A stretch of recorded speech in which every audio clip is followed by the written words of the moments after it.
Hello बच्चों, तो हम लोग फंक्शन पढ़ रहे थे। फंक्शन में हमने लास्ट टाइम पे ये बताया था कि कौन सा रिलेशन, कौन सा संबंध फंक्शन होता है। हमने वहाँ पे डिफिनेशन लिखवाई थी कि वही रिलेशन फंक्शन होता है जिसके द्वारा डोमेन के सारे अवयव को डोमेन के सिर्फ एक अवयव से यानी यूनिक अवयव से रिलेट करें या उससे संबंधित हो, तो उस संबंध को क्या बोलते हैं? फंक्शन बोलते हैं। एग्जाम्पल लेके देखते हैं कुछ। जैसे मान लीजिए कोई संबंध ये लिखा है, मान लीजिए लिखा 1 2 लिखा है, 2 3 लिखा है, 3 4 लिखा है। आपको ये चेक करना है कि क्या ये रिलेशन, क्या ये संबंध फलन है। भाई आप जानते हैं कि फलन एक प्रकार का संबंध ही होता है, लेकिन उसमें कुछ कंडीशन एक्स्ट्रा होल्ड होनी चाहिए। वही दो कंडीशन कि डोमेन का कोई भी एलिमेंट छूटे ना और वह कोडोमेन के सिर्फ एक एलिमेंट से संबंधित हो, वही दो कंडीशन। तो अगर मान लीजिए कोई रिलेशन दिया हो इस आर्डर पेयर के रूप में और आपसे पूछे कि क्या ये रिलेशन संबंध, क्या ये रिलेशन फलन है, तो आप क्या करोगे? देखिए बहुत सिंपल तरीका होता है चेक करने का। आप सारे आर्डर पेयर के प्रथम एलिमेंट को चेक कर लीजिए। सारे आर्डर पेयर क्या चेक करना? देखिए यहाँ पे 1 है, यहाँ पे 2 है, यहाँ पे 3 है। चेक क्या करना है कि कोई एलिमेंट पहले स्थान पर रिपीट तो नहीं कर रहा है। बस यही आपको चेक करना है कि सभी आर्डर पेयर के पहले स्थान पर कोई एलिमेंट रिपीट ना करे, और जब रिपीट नहीं करेगा तो वह संबंध फलन हो जाएगा। तो इसका मतलब यह संबंध फलन है। कारण क्या लिखेंगे? कि कोई भी प्रथम अवयव रिपीट नहीं कर रहा है। इसका आप ग्राफ बना सकते हैं, चित्र से देखिए समझ में आ जाएगा और क्लियर आपको। ये मान लीजिए सेट फर्स्ट है, ये सेट सेकंड है। फर्स्ट वाले में फर्स्ट एलिमेंट लिखते हैं 1, यहाँ का 2, यहाँ का 3। सेकंड सेट में आर्डर पेयर के सेकंड एलिमेंट लिखते हैं 2 3 4। और जैसे देखिए संबंध बनाइए, 1 का संबंध 2 से है, 2 का संबंध 3 से है, 3 का संबंध 4 से है। आप चित्र में देख सकते हैं कि पहले वाले सेट का कोई एलिमेंट तो छूटा नहीं है। और दूसरी कंडीशन कि प्रत्येक एलिमेंट देखिए एक ही एलिमेंट पर जा रहे हैं। देखिए 1 2 पर गया और किसी पे नहीं गया। 1 का संबंध 2 के अलावा और किसी से नहीं है। 2 का संबंध देखिए 3 के अलावा और किसी से नहीं है। 3 का संबंध 4 के अलावा किसी से नहीं है। तो इसका मतलब यह संबंध फलन है। आप चाहे चित्र से देख लीजिए या तो बिना चित्र देखे आप सिर्फ ये देखिए कि आर्डर पेयर का प्रथम एलिमेंट रिपीट ना करे। अब देखिए एक एग्जाम्पल और देखते हैं। जैसे मान लीजिए ये लिखा है 1 2 लिख दिया हमने और यहाँ पर 1 3 लिख दिया। अब आप देखते ही बता सकते हैं कि यह रिलेशन फंक्शन नहीं है। क्यों नहीं है? क्योंकि देखिए फर्स्ट प्लेस पर यहाँ पे एलिमेंट रिपीट कर गया। देखिए फर्स्ट प्लेस तो यहाँ भी 1 है और यहाँ भी 1 है। फर्स्ट प्लेस पर एलिमेंट रिपीट कर गया तो इसका मतलब यह संबंध फलन नहीं है। आप चित्र से देख सकते हैं, चित्र से देख सकते हैं पहले वाले सेट में कितने एलिमेंट हैं। पहले वाले सेट के एलिमेंट का मतलब आर्डर पेयर का पहला एलिमेंट, और पहला एलिमेंट देखिए सिर्फ 1 है। रिपीट तो करना नहीं है, 1 लिखना है। हम एक बार सेट के अंदर एक एलिमेंट लिखते हैं, रिपीट नहीं करते। और दूसरे वाले सेट के लिए देखिए 2 है और 3 है। अब देखिए जैसे वो कह रहा है कि 1 का संबंध 2 से, देखिए 1 का संबंध 2 से कर दिया हमने। और फिर कह रहा है 1 का संबंध 3 से, देखिए 1 का संबंध हमने 3 से कर दिया। अब आप चेक करिए कि क्या दोनों कंडीशन सेटिस्फाई है। पहली कंडीशन क्या थी कि डोमेन का कोई भी एलिमेंट छूटे ना, ये तो चलिए सेटिस्फाई है। यहाँ पर एक ही एलिमेंट है, वो किसी न किसी संबंध बना रहा है, तो पहली कंडीशन तो सेटिस्फाई है। लेकिन दूसरी कंडीशन क्या थी कि डोमेन का प्रत्येक एलिमेंट को डोमेन के सिर्फ एक एलिमेंट से संबंधित होना चाहिए। यहाँ पर ज़रा देखिए ना, 1 का संबंध किससे है? 2 से है। और जैसे हमने कहा था कि अपने आप से क्वेश्चन करिए कि क्या 1 का संबंध और किसी से है, तो अगर आंसर मिल गया हाँ, तो इसका मतलब वो फलन नहीं है। देखिए 1 का संबंध 2 से है और 1 का संबंध 3 से भी है, तो इसका मतलब यह संबंध फलन नहीं है।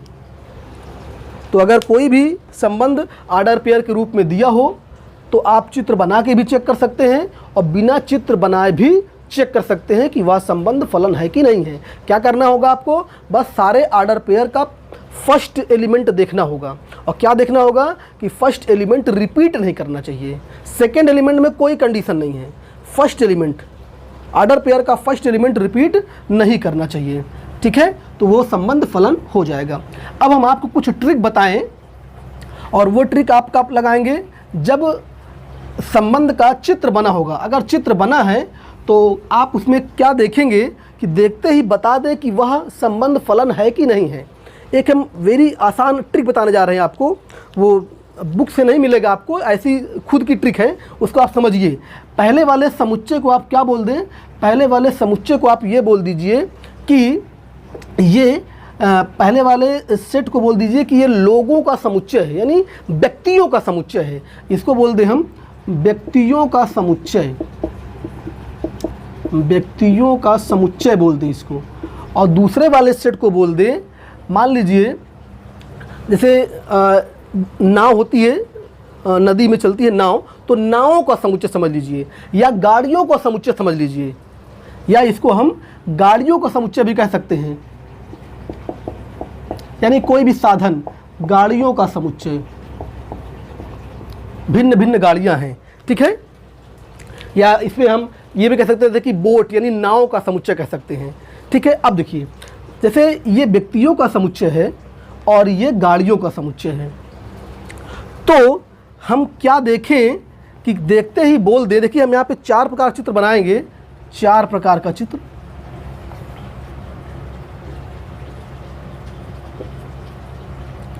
कुछ भी बना दें,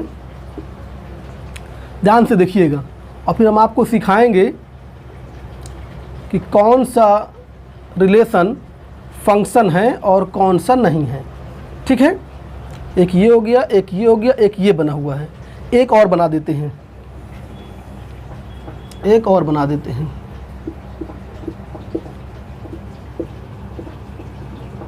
ठीक।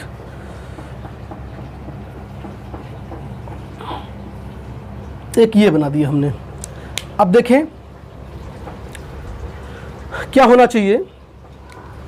देखिए जैसे व्यक्तियों का समुच्चय, ये गाड़ियों का समुच्चय है, तो क्या एक व्यक्ति 2 गाड़ी पर बैठ सकता है? क्या एक व्यक्ति 2 गाड़ी पर बैठ सकता है? आंसर मिलेगा नो। लेकिन कई व्यक्ति एक गाड़ी में बैठ सकते हैं, कई व्यक्ति एक गाड़ी में बैठ सकते हैं। अगर व्यक्तियों को कहीं जाना है तो भाई सब व्यक्ति को तो पहली बात साधन चाहिए। देखिए हम दोनों कंडीशन को कैसे इसको व्यवहारिक जीवन में लाके आपको समझाने का प्रयास कर रहे हैं। गाड़ियाँ कई हैं, व्यक्ति कई हैं, और सारे व्यक्तियों को कहीं जाना है, तो इसका मतलब ये हुआ कि सारे व्यक्तियों को साधन चाहिए, गाड़ी चाहिए, तभी तो वो जाएंगे, पैदल नहीं चलना है। या मान लीजिए बहुत लंबी सफ़र करना है तो पैदल कितना चलेंगे, तो उनके लिए गाड़ी की व्यवस्था की गई है, प्रत्येक व्यक्ति को गाड़ी चाहिए कहीं जाने के लिए। लेकिन फिर कॉन्सेप्ट ये है कि क्या एक व्यक्ति 2 गाड़ी पर बैठ सकता है, 2 गाड़ी पर बैठ के जा सकता है? आंसर मिलेगा नो।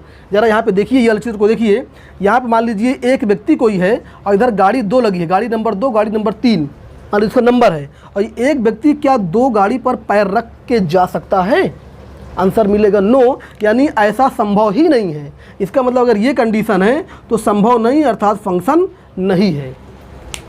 एक बात ये, और दूसरी ज़रा इसमें देखिए, यहाँ पर इस व्यक्ति के लिए गाड़ी ही नहीं मिली, इस व्यक्ति के लिए गाड़ी ही नहीं मिली, तो ये व्यक्ति जा ही नहीं पाएगा, ये व्यक्ति छूट जाएगा, और व्यक्ति छूटना भी नहीं चाहिए। इसका मतलब कि ये भी आपका फंक्शन नहीं है। व्यक्ति छूटने नहीं चाहिए, एक कंडीशन, सारे व्यक्ति को साधन मिलना चाहिए, ठीक है। और दूसरी बात क्या है कि एक व्यक्ति के लिए एक ही साधन चाहिए। ऐसा नहीं कि एक व्यक्ति के लिए कह दो कि तुम इसमें भी बैठो, इसमें भी बैठो, बस नंबर 1 भी में बैठो, बस नंबर 2 में बैठो, तुम दोनों में बैठो तब तुम जा पाओगे। क्या पॉसिबल है? क्या कोई व्यक्ति 2 गाड़ी में बैठ सकता है? नहीं बैठ सकता। तो इसका मतलब ये मामला गड़बड़ हो जाएगा, ये भी गड़बड़ हो जाएगा, तो ये दोनों फंक्शन नहीं है। व्यक्ति छूट जाएंगे तो भी गलत हो जाएगा, और एक व्यक्ति के लिए कंडीशन ये कर दें कि तुम 2 गाड़ी में बैठो तो भी गलत हो जाएगा। और जरा इनको देखो, देखिए कोई व्यक्ति छूटे नहीं है, पहली कंडीशन सही है। और देखिए प्रत्येक व्यक्ति के लिए एक ही गाड़ी दी गई है, एक गाड़ी में बैठ सकता है। भाई एक व्यक्ति एक गाड़ी में बैठेगा तो कोई दिक्कत नहीं, आराम से बैठ के जा सकता है, इसका मतलब ये फंक्शन है। और यहाँ पर आ जाइए, देखिए यहाँ पर कोई व्यक्ति छूटे नहीं है, सबके लिए कोई ना कोई गाड़ी की व्यवस्था की गई है, तो पहली कंडीशन सेटिस्फाई है। और दूसरी कंडीशन देखिए, यहाँ पर व्यक्ति 1 और व्यक्ति 2 के लिए एक गाड़ी की व्यवस्था की गई है, तो हो सकता है भाई एक गाड़ी में कई लोग बैठ सकते हैं, एक गाड़ी में तो कई लोग बैठ सकते हैं, लेकिन क्या कई गाड़ी में एक लोग बैठ सकते हैं क्या? तो ये वाली फेल हो गई थी। लेकिन कई लोग, मान लीजिए ये 2 लोग मिल के एक गाड़ी में बैठ सकते हैं, कोई दिक्कत नहीं, ये तो पॉसिबल है, ये तो पॉसिबल है ना, कई लोग मिल के एक गाड़ी में बैठ रहे हैं, तो ये सही है। फिर इसके लिए तो एक ही गाड़ी है, इसके लिए एक ही गाड़ी है, तो इसका मतलब यहाँ पे दोनों कंडीशन सेटिस्फाई है। पहली कंडीशन ये है कि कोई व्यक्ति छूटे ना, और दूसरी कंडीशन ये है कि प्रत्येक व्यक्ति के लिए सिर्फ एक गाड़ी की व्यवस्था हो। जैसे 1 के लिए सिर्फ गाड़ी नंबर यक्स है, 2 के लिए सिर्फ गाड़ी नंबर यक्स। ऐसा तो नहीं कि 1 के लिए कहे कि तुम यक्स में बैठो, वाई में बैठो, ये वाली कंडीशन बन जाती फिर जो है। तो इसका मतलब यहाँ पे दोनों कंडीशन सेटिस्फाई है, तो ये रिलेशन भी आपका फंक्शन हो जाएगा। तो इसको आप ऐसे भी समझ सकते हैं चित्र देख करके कि कई लोग एक गाड़ी में बैठ सकते हैं, लेकिन एक लोग कई गाड़ी पर नहीं बैठ सकते। मतलब इधर एक हो उधर कई हो तो पॉसिबल ही नहीं है, लेकिन इधर कई हो और उधर एक हो तो संभव है। कई लोग इधर मेनी हो और इधर 1 हो तो ये संभव है, लेकिन इधर 1 हो और इधर मेनी हो तो ये संभव ही नहीं है। एक लोग कई गाड़ी पर संभव ही नहीं है, लेकिन कई लोग एक गाड़ी पर संभव होता है, ये आप जानते हैं। ठीक है, तो ये कंडीशन आप देख के बता सकते हैं। और व्यक्ति छूटने नहीं चाहिए। अगर आप व्यक्ति को जाना है यहाँ से कहीं पर, तो फिर व्यक्ति छूटने नहीं चाहिए। ठीक है, तो ये भी ट्रिक से आप समझ सकते हैं कि कोई रिलेशन फंक्शन है कि नहीं है। ठीक है, चलिए लास्ट टाइम पे हमने आपको बताया था वास्तविक मान फलन और वास्तविक फलन, इसकी परिभाषा बताए थे। किसी फलन का अगर परिसर वास्तविक संख्या हो तो उसको वास्तविक मान फलन कहते हैं, और डोमेन और परिसर दोनों अगर रियल नंबर हो तो उसको वास्तविक फलन कहते हैं। तो वास्तविक फलन के कुछ हम एग्जाम्पल आपको लेके दिखाते हैं। ठीक है, वास्तविक फलन के कुछ उदाहरण, some example of real function. ठीक है, some example of real function.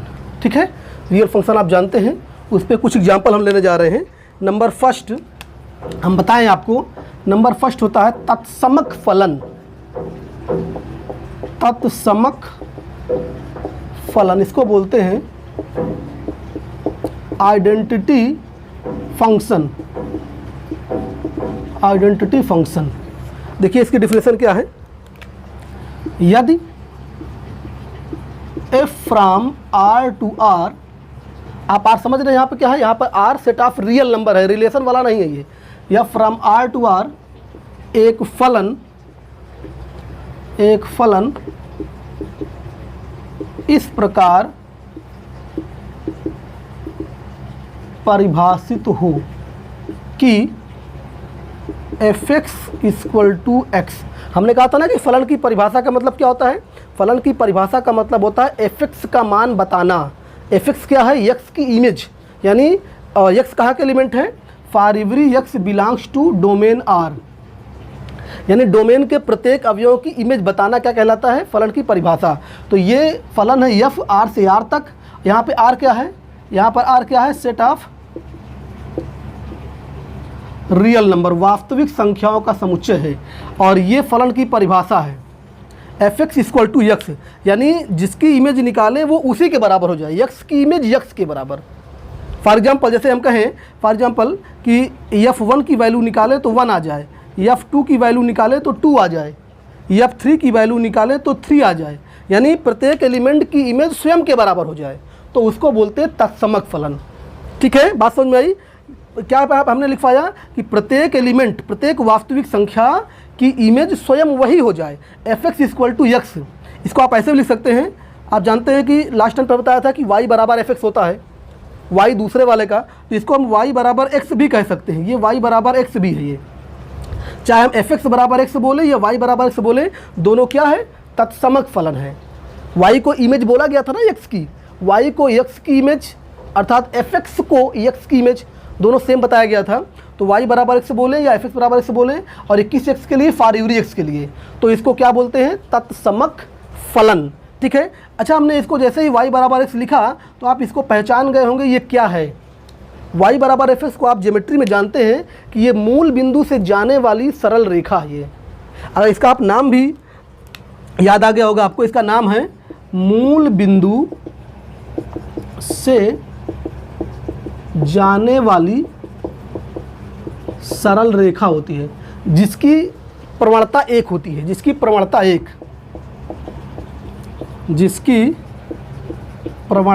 एक होती है, अर्थात x अक्ष से झुकाव 45 डिग्री होगा। ठीक है, अगर इसका ग्राफ बनाने चाहें तो ग्राफ बना सकते हैं। इसका ग्राफ कैसे होगा? इसका ग्राफ होगा ये जी, आपका हो जाएगा y = x। जी, ये एंगल देखेंगे तो 45 डिग्री आएगा। ठीक है, x बराबर y, एवरीवेयर x = y। ठीक है, अच्छा यहाँ पर देखिए, हम डोमेन और रेंज के लिए अलग से आपको एक लेक्चर और लेंगे, कई फलन लेंगे, अच्छे क्वेश्चन, और उसमें आपको डोमेन रेंज लेना सिखाएंगे। लेकिन अभी चूंकि हम यहाँ पे रियल फंक्शन बता रहे हैं तो इसका हम डोमेन रेंज बताते चल रहे हैं। इसका डोमेन क्या हो जाएगा?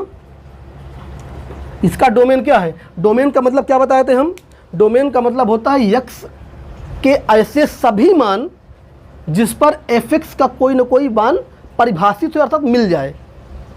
यानी x के ऐसे सभी मान जिस पर y परिभाषित हो। तो आप यहाँ पे x के स्थान पे कुछ भी रखिए, हर बार आपको y कुछ ना कुछ मिलेगा। ऐसा तो नहीं कि नहीं मिलेगा। तो x के जिस मान पर y मिलता जाएगा, x के उसी मान को क्या बोलते हैं? डोमेन।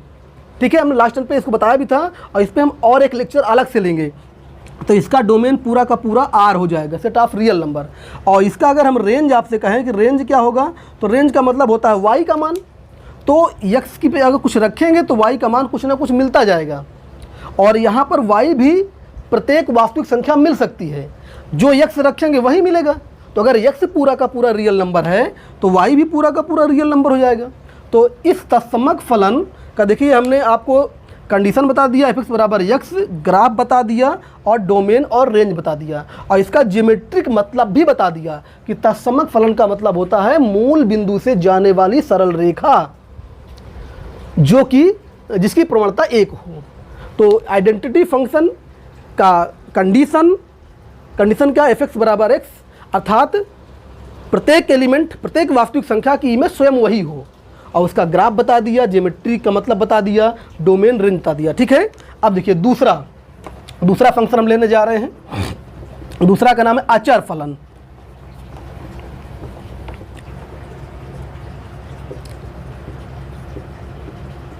अचर फलन क्या बोलते हैं इसको? Constant function.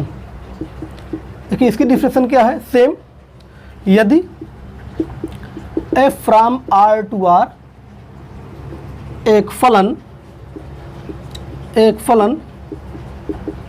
इस प्रकार परिभाषित हो कि, परिभाषा क्या है? कि f(x) = c, जहाँ c क्या है? अचर राशि है, कांस्टेंट है, अचर राशि है। और ये x क्या है?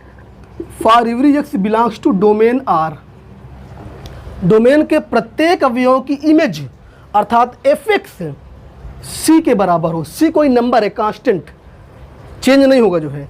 इसी को हम ऐसे भी लिख सकते हैं, अर्थात y = c, f(x) के स्थान पे आप y लिख सकते हैं। और ज़रा बताइए, जैसे आपने y = c लिखा, इसका ज्योमेट्री आप बताइए क्या होता है?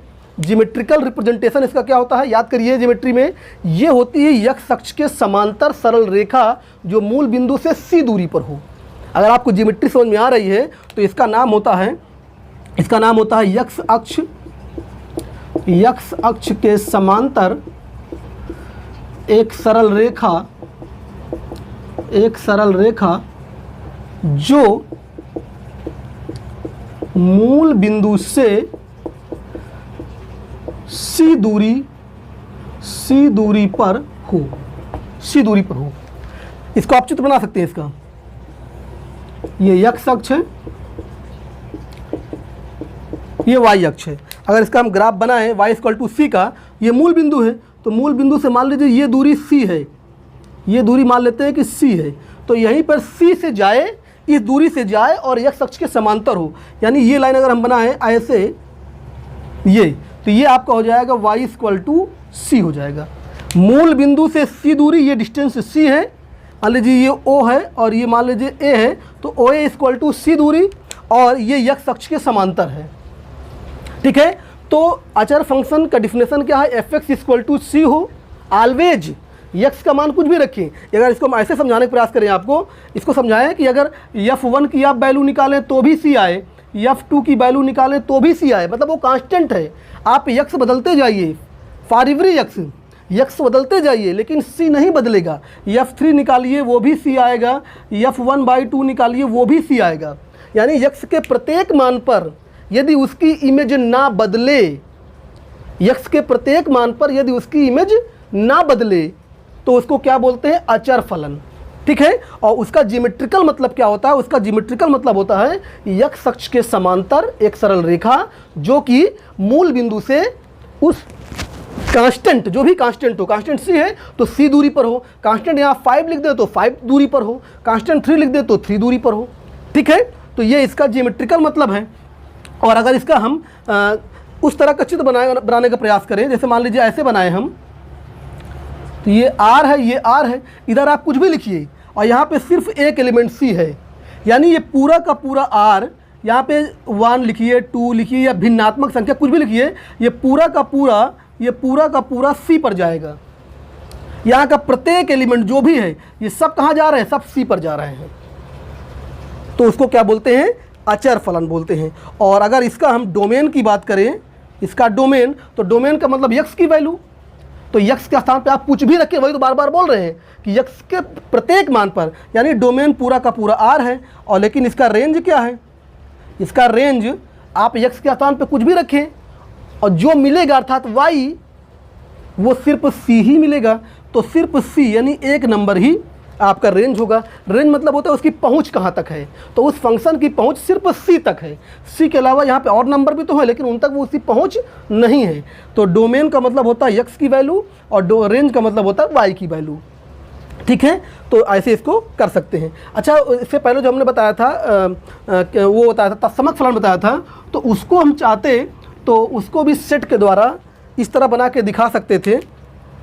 अभी ऐसे ने बनाए थे इसको, fx इक्वल टू x बनाए थे, तो इससे पहले वाले के लिए अगर यहाँ पे 1 है तो 1 का संबंध 1 से होगा, 2 है तो 2 का संबंध 2 से होगा, 3 है तो 3 का संबंध 3 से होगा, 1/2 है तो 1/2 का संबंध 1/2 से होगा। ये किसके लिए है, अभी जो बताया था fx इक्वल टू x वाले के लिए, इसको ऐसे भी समझा सकते थे हम। ठीक है, तो ये आपका दूसरा फलन हो गया। चलिए तीसरा देखते हैं। तीसरा है बहुपदीय फलन, यानी पॉलिनोमियल फंक्शन। बहुपद आप जानते हैं, बहुपद का रूप जो अपने 9-10 में पढ़ा था, बहुपद क्या होता है कि a0 x की power n plus a1 x की power n minus 1 plus a2 x की power n minus 2 plus dot dot dot an। अगर इस रूप में कोई व्यंजक लिखा है तो उसको बहुपद बोलते हैं। यहाँ पर n क्या है, प्राकृतिक संख्या है, यानी जो x की पावर है यहाँ पे कभी आपको ऋणात्मक नहीं मिलेगी, भिन्नात्मक नहीं मिलेगी, यानी इस रूप में अगर कोई व्यंजक है तो उसको बहुपद कहते हैं। तो सीधी सी बात है कि अगर किसी भी एलिमेंट की इमेज बहुपद के रूप में हो तो उसको क्या बोलेंगे, बहुपदीय फलन बोलते हैं। तो क्या परिभाषा होगी, यदि f from R to R एक फलन इस प्रकार परिभाषित हो, ये सेंटेंस हर बार ऐसे लिखते हैं, परिभाषित हो कि fx इक्वल टू दिस, ऐसे हो, यानी fx का मान इस प्रकार हो, जो fx का मतलब x की इमेज, fx का मतलब x की इमेज, और x की इमेज क्या हो, एक बहुपद के रूप में हो। x की इमेज स्वयं x के बराबर हो, तत्समक फलन, x की इमेज कांस्टेंट के बराबर हो, अचर फलन, x की इमेज एक बहुपद के बराबर हो तो बहुपदीय फलन, पॉलिनोमियल फंक्शन। ठीक है, यहाँ पे आप देखते हैं कि यहाँ पे n क्या होता है, यहाँ पे n set of natural number यानी प्राकृतिक संख्या होती है। प्राकृतिक संख्या जब बहुपद पढ़े होंगे तो वहाँ डिटेल इसको आप देखे होंगे। ठीक है, और a0 a1 an जो देख रहे हैं ये क्या है, ये अचर राशि है, कांस्टेंट है। ये कुछ भी हो सकता है, निगेटिव, पॉजिटिव, भिन्नात्मक, कुछ भी हो सकता है। ठीक है, तो यदि किसी ये f from r to r है, यानी बहुपद के रूप में हो, तो उसको बोल देंगे बहुपदी फलन बोल देंगे। ठीक है, अब देखिए यहाँ पे बात ये है कि अब इसका जैसे हम डोमेन की बात करें तो डोमेन तो चलिए ठीक है, पूरा पूरा r के बराबर होगा। आप r x के स्थान पर कुछ भी रख दीजिए, x के स्थान पर कुछ भी रख दीजिए, fx से कोई ना कोई मान मिल जाएगा। लेकिन जो इसका रेंज होता है वो रेंज डिपेंड अपॉन कंडीशन, वो बहुपद पर डिपेंड करेगा कि बहुपद किस प्रकार का है। जैसे मान लीजिए बहुपद fx equal to x square सिर्फ लिखा है, तो x के स्थान पर तो आप कुछ भी रख सकते हैं, तो इसका डोमेन तो पूरा r हो ही जाएगा। लेकिन इसका जो रेंज है, x के स्थान पे आप कोई भी रियल नंबर रखें, लेकिन fx कभी भी निगेटिव नहीं मिलता है, जीरो मिल सकता है। तो इसका रेंज आपका हो जाएगा रियल नंबर पॉजिटिव वाला और जीरो भी हो सकता है। लेकिन यहीं पे अगर आप fx equal to x cube लिख दें तो डोमेन तो आपका r ही होगा, डोमेन तो आपका r होगा। लेकिन यहाँ पर रेंज, यहाँ पे निगेटिव भी मिल सकता है, पॉजिटिव भी मिल सकता है, जीरो सब मिल सकता है। तो यहाँ पर रेंज आपका पूरा का पूरा r हो जाएगा। तो बहुपद में वो पर्टिकुलर जब बहुपद दिया होता है तब हम उसका रेंज डिफाइन करेंगे। ठीक है, तो इसलिए इसके लिए हम स्पेशली डोमेन रेंज बता दें ये संभव नहीं है। जब भाई यहाँ पर वो a0, a1, a2 इसकी वैल्यू पर डिपेंड करेगा, n की वैल्यू पर डिपेंड कर, हमने तो इन जनरल बताया आपको कि बहुपदी फलन होता है। अब जब बहुपद दिया रहेगा, जैसे हमने दो बहुपद लिख के आपको बताया, ये fx equal to x square को हमने समझाया, fx equal to x cube को समझाया।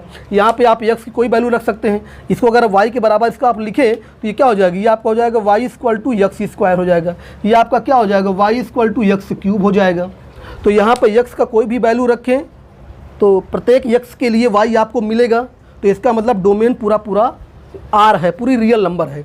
लेकिन x के स्थान पर जो भी रखेंगे, लेकिन y का मान कभी निगेटिव नहीं पाएंगे। तो y का मान अर्थात कोडोमेन या रेंज कभी आपका निगेटिव नहीं होगा, या तो पॉजिटिव रियल नंबर होगा या तो फिर जीरो होगी। लेकिन यहाँ पर आप देख रहे हैं कि यहाँ पे x का मान कुछ भी रखें तो y का मान निगेटिव भी मिल सकता है। जैसे x के स्थान पर रख दीजिए आप -1, तो -1 का क्यूब -1 हो जाएगा, -2 क्यूब -8 हो जाएगा। तो यहाँ पे निगेटिव भी पॉसिबल है। तो यहाँ पर रेंज पूरा का पूरा r हो सकता है। तो जब वो बहुपद दिया रहेगा तब हम उस पर बात करेंगे। फिलहाल अब अभी आप समझ रहे हैं, परिभाषा समझ रहे हैं। परिभाषा क्या है कि ऐसा फंक्शन जिसके द्वारा डोमेन के प्रत्येक एलिमेंट की इमेज एक बहुपद के रूप में दिया हो, तो उसको क्या बोलते हैं, बहुपदी फलन बोलते हैं।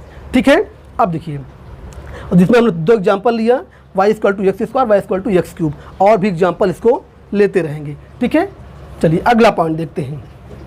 अगला पॉइंट है हमारा परिमेय फलन। चौथा पॉइंट हमारा है परिमेय फलन।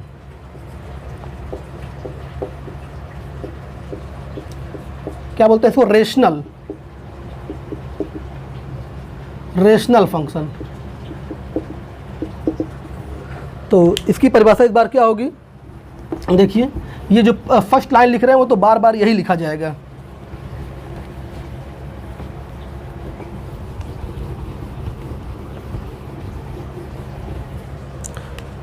वही f from r to r एक फलन इस प्रकार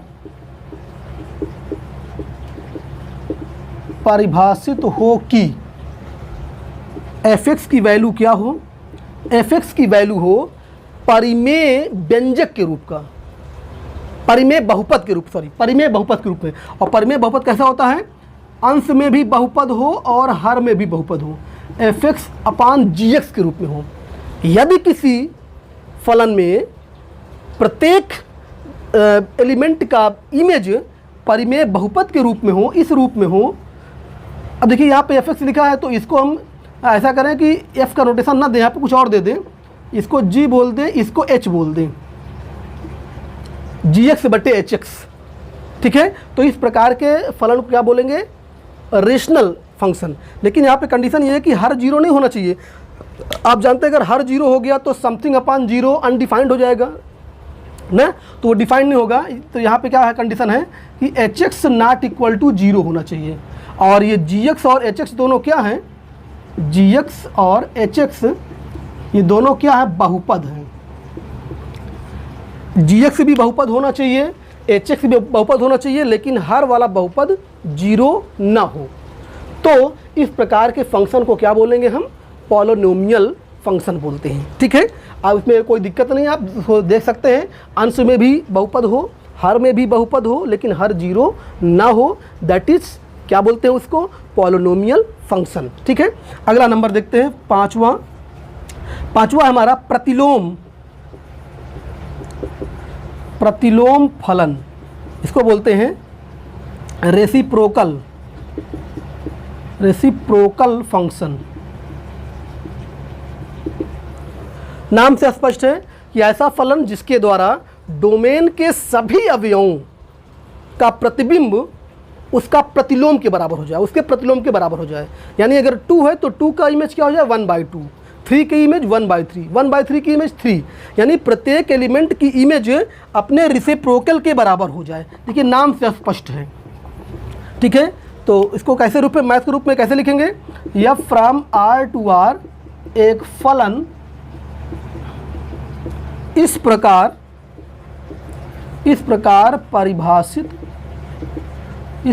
परिभाषित हो कि fx इक्वल टू किसके बराबर हो जाए, fx का मतलब x की इमेज किसके बराबर हो जाए, अपने प्रतिलोम के, यानी 1/x के। ये और किस x के लिए, for every x belongs to R domain, यानी प्रत्येक एलिमेंट, इसको आप शब्दों लिख सकते हैं कि ऐसा फलन जिसके द्वारा डोमेन के सभी अवयवों का इमेज अपने प्रतिलोम के बराबर हो जाए।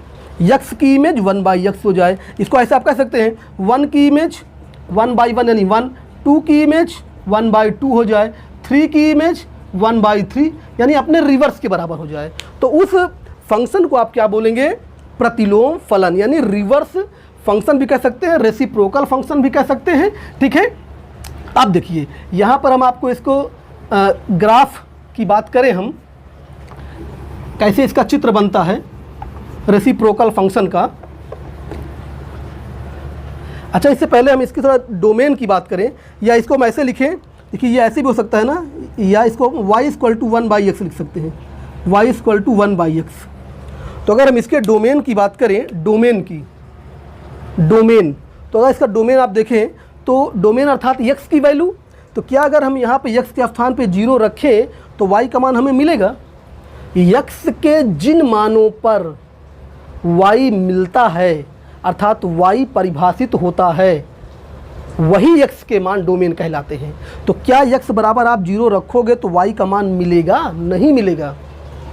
1/0 नॉट डिफाइंड, तो इसका मतलब x बराबर 0 पर y नहीं मिलेगा, अर्थात x बराबर 0 आप नहीं रखना है। तो डोमेन क्या हो जाएगा, डोमेन इक्वल टू हो जाएगा पूरे रियल नंबर में से 0 को हटा दीजिए।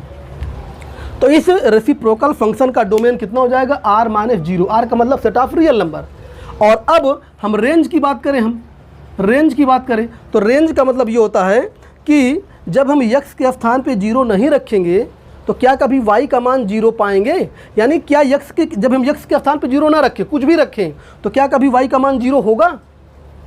रेंज का मतलब होता है y का मान, रेंज का मतलब y का मान। तो क्या y का मान कभी 0 हो सकता है, कभी नहीं हो सकता। y जब x के स्थान पे हम 0 नहीं रख रहे हैं, कोई नंबर रख रहे हैं, तो 1 कोई नंबर नेवर इक्वल टू 0, कभी 0 होगा ही नहीं। तो इसका मतलब इसका रेंज भी क्या होगा, 0 के अलावा, 0 में से पूरे रियल नंबर में से 0 हटा दीजिए, तो ये आपका डोमेन और रेंज हो जाएगा। अब हम इसके ज़रा ग्राफ की बात करें, तो इसका ग्राफ देखिए, तो ग्राफ कैसे बनेगा इसका। ये थोड़ा अभी तक के जितना हमने ग्राफ बनाया उसमें से ये अलग हट के है। ये x एक्सिस है और ये y एक्सिस है। थोड़ा इसको आप देखिएगा, ये x बराबर 0 पर भी डिफाइंड नहीं है और y बराबर 0 पर भी ये डिफाइंड नहीं है। अगर इसको ऐसे लिखें, हम x का मान पूछे तो 1/y है, x की वैल्यू अगर निकालें तो 1/y आएगी। तो अगर हम y बराबर रखें 0 तो x आपका डिफाइंड नहीं होगा जो है, यानी x बराबर 0 पर भी ये डिफाइंड नहीं है, y बराबर 0 पर भी डिफाइंड नहीं है। यानी जैसे, इसको एक तरह से समझिए, जैसे जैसे आप x बढ़ाते जाएंगे y का मान कम होता जाएगा। 1/x लिख रहे हैं, तो जैसे जैसे x आप बढ़ाएंगे तो y का मान घटेगा, और यक्स अगर पॉजिटिव रखेंगे तो वाई भी पॉजिटिव आएगा, यक्स निगेटिव रखेंगे तो वाई निगेटिव आएगा। तो इसका ग्राफ कुछ ऐसा बनता है, कभी देखिए ये इधर वाई की ओर और इधर यक्स की ओर, ये ऐसा लगेगा कि यक्स को छूने वाला है, यक्स बराबर जीरो होने वाला है, लेकिन कभी यक्स बराबर जीरो नहीं होगा। जीरो की ओर देखिए टेंड कर रहा है, यक्स को टच करने का प्रयास कर रहा है, लेकिन हम जानते हैं कि यक्स बराबर जीरो पर डिफाइन ही नहीं है। और जैसे जैसे देखिए यक्स बढ़ रहा है ना, जैसे यक्स बढ़ रहा है देखिए वाई का मान छोटा होता जा रहा है, और जैसे जैसे वाई बढ़ रहा है, जैसे वाई अगर बढ़ाएंगे, यहाँ देख लीजिए वाई बढ़ाएंगे यक्स कम होगा। देखिए जैसे जैसे वाई बढ़ता जा रहा है, देखिए यक्स की ये नज़दीक आ जा रहा है। देखिए यहाँ पर है तो यक्स की दूरी इतना है, और ऊपर गया देखिए दूरी यक्स की दूरी कम हो गई। तो रेसिप्रोकल का ही मतलब होता है कि यक्स बढ़े तो वाई घटे, और वाई बढ़े तो यक्स घटे। इसी तरह अगर हम निगेटिव की बात करें, यक्स की वैल्यू निगेटिव में रखें तो वाई निगेटिव मिलेगा, वाई की वैल्यू निगेटिव में रखें तो यक्स निगेटिव मिलेगा। तो इधर भी आ जाएंगे तो इधर भी इसका ग्राफ ऐसे बन जाएगा, ऐसे। कभी ना तो ये यक्स को टच कर सकता है, ना कभी ये वाई को टच कर सकता है, बस छूने का प्रयास कर रहा है, बस छूने का प्रयास कर रहा है ना ये कभी, क्योंकि यक्स बराबर जीरो पे ये डिफाइंड नहीं है और ना ही वाई बराबर जीरो पे डिफाइंड है। तो ना तो ये कभी यक्स को काटेगा, ना कभी वाई को काटेगा। निगेटिव की तरफ भी होता है और पॉजिटिव की तरफ भी होता है। ठीक है, बात समझ में आई। तो अगर आप लोग इंटर के सिलेबस पे जाएंगे तो देखेंगे कि ये अति परवलय है। ये क्या है? ये अति परवलय है, हाइपरबोला। तो इसका जियोमेट्रिकल मतलब क्या है? ये जियोमेट्रिकल मतलब ये कि ये हाइपरबोला है। ये जैसे अभी हमने बताया था, कांस्टेंट वाले में बताया था कि यक्स अक्ष के समांतर सरल रेखा थी, और उससे पहले जो बताया था तत्समक तो बताया था कि मूल बिंदु से जाने वाली सरल रेखा थी।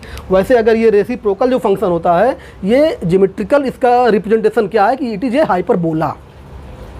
डोमेन क्या है? r-0 और रेंज क्या है? r-0। ठीक है, ये हमने ग्राफ बता दिया, डोमेन रेंज सब बता दिया है इसका। ठीक है, अब देखिए अगला पॉइंट हो 6 नंबर है मॉडुलस फंक्शन लेते हैं। जितना ही फंक्शन ले रहे हैं सभी क्या है? ये सभी रियल फंक्शन हैं। ठीक है,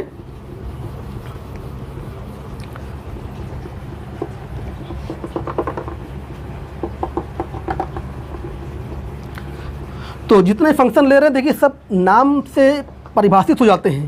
जैसे हमने रेसिप्रोकल कहा था कि तो इसकी परिभाषा क्या निकल के आई थी कि प्रत्येक एलिमेंट्स की इमेज अपने रेसिप्रोकल के बराबर हो। तत्समक में क्या था कि प्रत्येक एलिमेंट स्वयं के बराबर हो।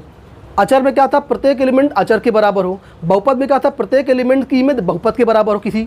ठीक है, तो वैसे यहाँ पर अगर हम अगला जो नाम बोलने जा रहे हैं 6 मॉडुलस अर्थात मापांक, मापांक फलन। मापांक फलन का क्या बोलते हैं? Modulus function, modulus function. अच्छा, इसका एक नाम और होता है निरपेक्ष मान फलन। इसका एक नाम और होता है निरपेक्ष मान फलन, यानी एब्सोल्यूट वैल्यूड फंक्शन। देखिए इसकी भी परिभाषा आप चाहें तो सेंटेंस बना सकते हैं, ऐसा फलन जिसके द्वारा डोमेन के प्रत्येक एलिमेंट की इमेज अपने मापांक के बराबर हो। ऐसा फलन जिसके द्वारा डोमेन के प्रत्येक एलिमेंट्स, प्रत्येक अवयवों का प्रतिबिंब इमेज अपने मापांक के बराबर हो। जैसे क्या लिखेंगे? क्या लिखेंगे कि f from R to R, यदि लगा दें, यदि R टू R एक फलन इस प्रकार परिभाषित हो कि fx इक्वल टू, fx मतलब x की इमेज, x की इमेज किसके बराबर हो? अपने मापांक अर्थात ये इसके बराबर हो। For every x belongs to R। तो फलन f क्या है? तो फलन f मापांक फलन कहलाता है। अच्छा, ये सेंटेंस हमने किसी में नहीं लिखा था, आप सब में लिख सकते थे, बस इतना लिख के हम छोड़ देते थे ना, आप इसको सब में लिख सकते हैं। तो फलन यप को तत्समक फलन कहते हैं, तो फलन यप को अचर फलन कहते हैं, जो भी परिभाषा लिखते थे तो इसको आप लिख सकते हैं। जरा बात समझिए, ऐसा फलन जिसके द्वारा डोमेन मतलब R के प्रत्येक अवयव की इमेज किसके बराबर हो? अपने मापांक के बराबर हो, तो उस फलन को क्या बोलते हैं? मापांक फलन बोलते हैं। अब देखिए, अगर मापांक का मतलब क्या होता है, आपको मापांक का मतलब पता होना चाहिए। मापांक क्या होता है, मापांक की परिभाषा जानते हैं। ये मॉड x की वैल्यू क्या होती है, मॉड x की वैल्यू होती है या तो ये प्लस x के बराबर होता है या तो ये माइनस x के बराबर होता है। x के बराबर कब होता है, जब x 0 से बड़ा हो या 0 के बराबर हो, और माइनस x कब होगा, जब x 0 से छोटा अर्थात निगेटिव हो। ये आप जानते हैं, जैसे मान लीजिए ये मॉड 5 लिखा है, तो मॉड 5 की वैल्यू कितनी होगी, 5। क्यों, क्योंकि इसके अंदर जो संख्या लिखी है वो 0 से बड़ी है, और जब 0 से बड़ी है तो धनात्मक हो जाएगा। अगर यही लिखा होता -5, अब ये जो x की वैल्यू है देखिए निगेटिव है अर्थात 0 से छोटी है, तो इसका मान कितना हो जाएगा, माइनस ऑफ x का मतलब -5, ये +5 अगेन आ गया। यानी मॉड के अंदर आप जानते हैं कोई भी संख्या लिखी हो, चाहे निगेटिव हो चाहे पॉजिटिव हो, वो जब बाहर निकल के आती है तो पॉजिटिव ही आती है। ठीक है, due to definition of this, definition सामने लिखी है। परिभाषा के अकॉर्डिंग आप कोई भी संख्या लेंगे, चाहे इसके अंदर निगेटिव ले चाहे पॉजिटिव ले, जब वो बाहर निकल के आती है, जब आउटपुट उसका मिलता है तो ऑलवेज पॉजिटिव ही मिलता है, ये परिभाषा के अकॉर्डिंग। ठीक है, तो यहाँ पे इसको हम ऐसे भी लिख सकते हैं, इसको ऐसे भी लिख सकते हैं कि f(x) equal to mod x को आप ऐसे कह सकते हैं कि ये x भी हो सकता है माइनस x भी हो सकता है। x कब होगा, जब x 0 से बड़ा या बराबर अर्थात पॉजिटिव हो, और माइनस x कब होगा, जब x 0 से छोटा हो। तो इसको आप ऐसे भी लिख सकते हैं। और एक काम कर सकते हैं, इसके स्थान पर y भी लिख सकते हैं, y भी कह सकते हैं, y इक्वल टू f(x) होता ही है, तो y बराबर अगर मॉड x लिखा हो, y बराबर अगर मॉड x लिखा हो तो ये भी बात वही है, ये भी वही बात है कि ये मॉडुलस फंक्शन की बात हो रही है। तो देखिए मैथमेटिकल इसकी परिभाषा ऐसे होती है कि यदि f from r to r एक फलन इस प्रकार परिभाषित है कि f(x) बराबर मॉड x, तो फलन f को मापांक फलन कहते हैं। और इसको आप सेंटेंस रूप में लिख सकते हैं कि ऐसा फलन जिसके द्वारा डोमेन के प्रत्येक एलिमेंट्स की इमेज अपने मापांक के बराबर हो, उस फलन को बोलते हैं मापांक फलन। ऐसा आप सब में कह सकते हैं। ठीक है, तो ये तो परिभाषा की बात हो गई। अब देखिए, अगर हम इसके डोमेन और रेंज की बात करें, इसके हम अगर डोमेन की बात करें, डोमेन का मतलब x की वैल्यू, तो आप इसमें x के स्थान पे कुछ भी रखें, आप स्वतंत्र हैं, कोई भी रियल नंबर रखें, आप y का मान कुछ ना कुछ पा जाएंगे, चाहे इसको देख लें चाहे इसको देख लें। इसमें बात करते हैं थोड़ा सा सही लगता है कि y और x की बात कर रहे हैं हम। तो x के स्थान पर आप कोई भी रियल नंबर रखें, निगेटिव रखें, पॉजिटिव रखें, 0 रखें, कि आपको y नहीं मिलेगा, मिलेगा। जब आप x की वैल्यू निगेटिव रखेंगे तो भी y की मान पॉजिटिव ही मिलेगा, और पॉजिटिव रखेंगे तो पॉजिटिव मिलेगा ही। तो इसका मतलब डोमेन पूरा का पूरा r रियल नंबर के बराबर है।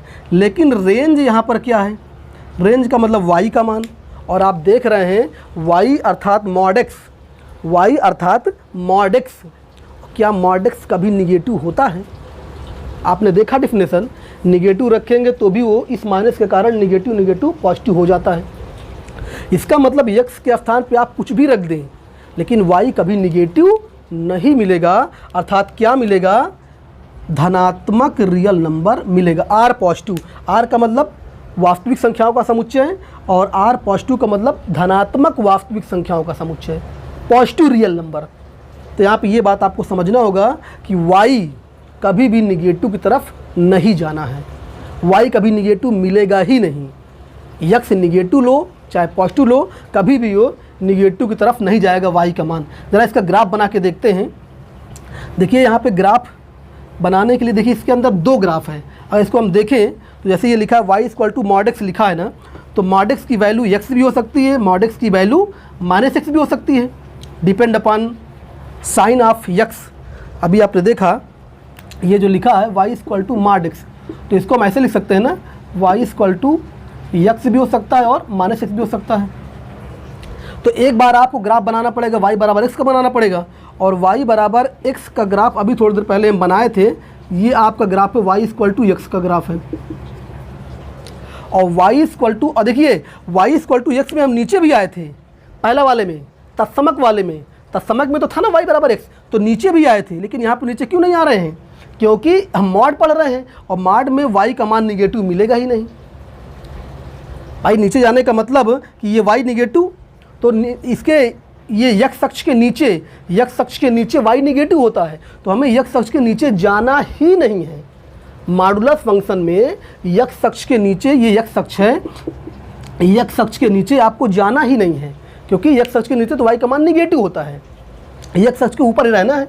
तो ये y बराबर हमने x ग्राफ बना दिया, और y बराबर -x, तो y बराबर -x का मतलब होता है जिसकी प्रवणता -1 हो, और मूल बिंदु से ये भी जाएगा, तो ये ऐसे बन जाएगा। इसकी आप प्रवणता निकालेंगे तो ऐसे, जब निकालेंगे तो tan थीटा बराबर 135, tan 135 बराबर -1, तो इसकी प्रवणता -1 आएगी ना, प्रवणता -1, अर्थात थीटा बराबर 135 डिग्री। तो ये आपका हो जाएगा y = -x का हो जाएगा। और फिर यही बात कि यहाँ पर नीचे क्यों नहीं गए भाई, अगर मॉड ना होता तो y बराबर -x के लिए पूरा जाना पड़ता नीचे, लेकिन फिर वही बात कि मॉडुलस की बात कर रहे हैं तो नीचे नहीं जाएंगे। तो ये आपका ग्राफ हो गया y = mod x का हो गया। बात समझ रहे हैं, y = mod x का ये पूरा ग्राफ हो गया जो है। अगर अलग से कहता y बराबर x तो पूरा ऐसे बनाते, अलग से कहता y बराबर -x तो ऐसे बनाते, लेकिन मॉड की बात है तो नीचे वाला मिटा के ऊपर वाला से बचा लेंगे जो है। तो ये ग्राफ हो गया, ठीक है, डोमेन रेंज हो गया। अब अगली बात करते हैं हम,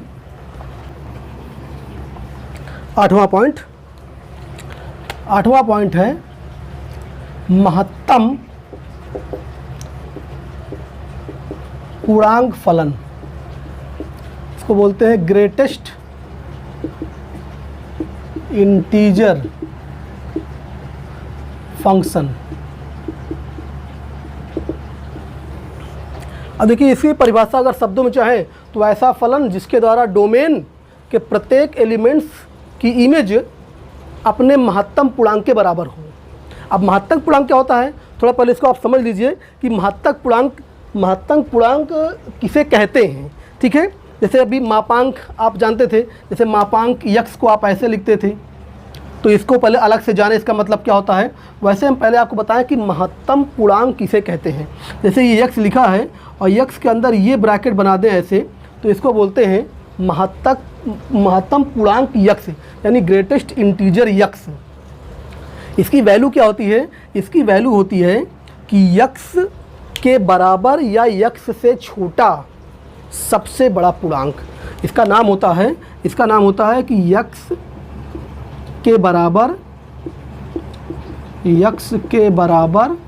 या x से छोटा सबसे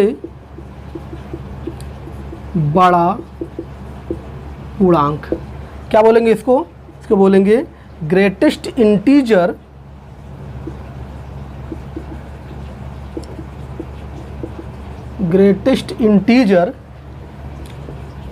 less than or equal to x, ठीक है, greatest integer less than or equal to x।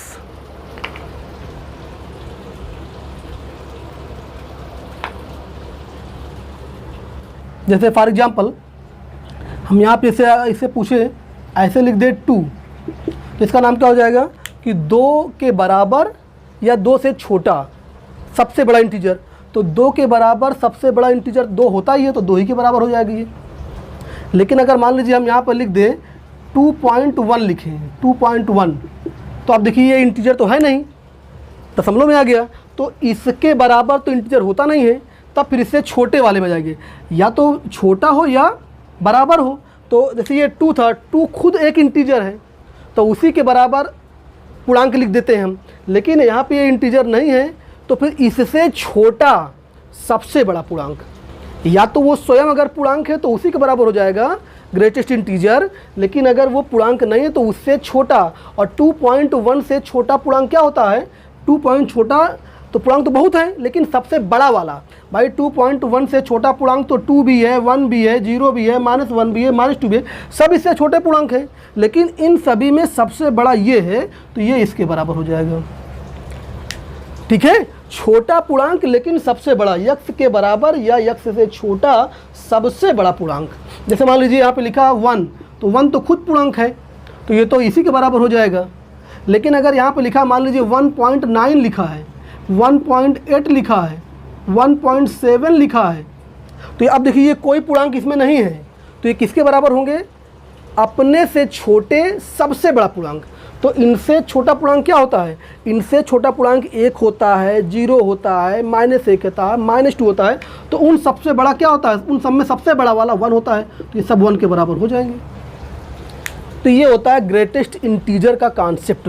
Greatest integer का मतलब होता है कि less than or equal to that number which is greatest, यानी ग्रेटेस्ट इंटीजर हो, या तो उसी के बराबर हो या उससे छोटा सबसे बड़ा पूर्णांक। ठीक है, तो ये ग्रेटेस्ट इंटीजर का कॉन्सेप्ट है। तो इसका मतलब ये है कि ऐसा फलन, अब इसमें आ जाए, ऐसा फलन जिसके द्वारा डोमेन के प्रत्येक एलिमेंट्स की इमेज अपने ग्रेटेस्ट इंटीजर के बराबर हो। ऐसे लिखेंगे, यदि f from R to R एक फलन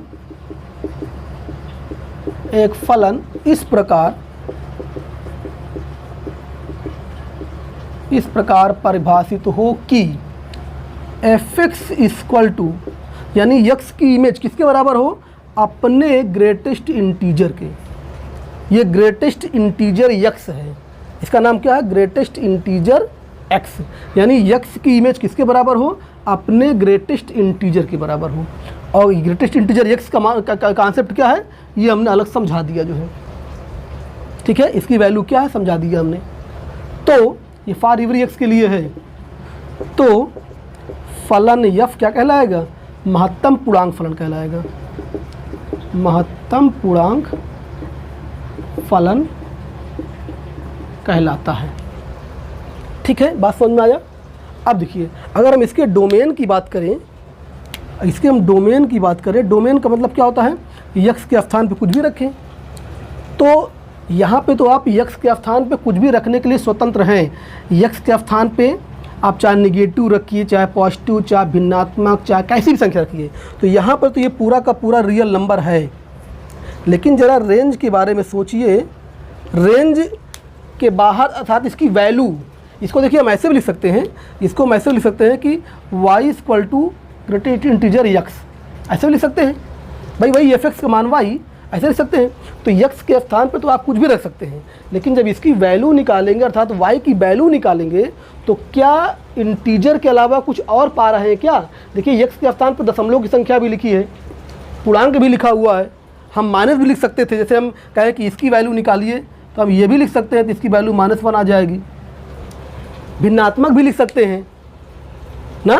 तो कहने का मतलब कुछ भी लिख सकते हैं। अगर वो खुद पूर्णांक है तो उसकी वैल्यू वही हो जाएगी, नहीं तो उससे छोटा सबसे बड़ा पूर्णांक ले लेते हैं। तो कहने का मतलब ये है कि रेंज अर्थात y का मान हमेशा पूर्णांक ही मिलेगा।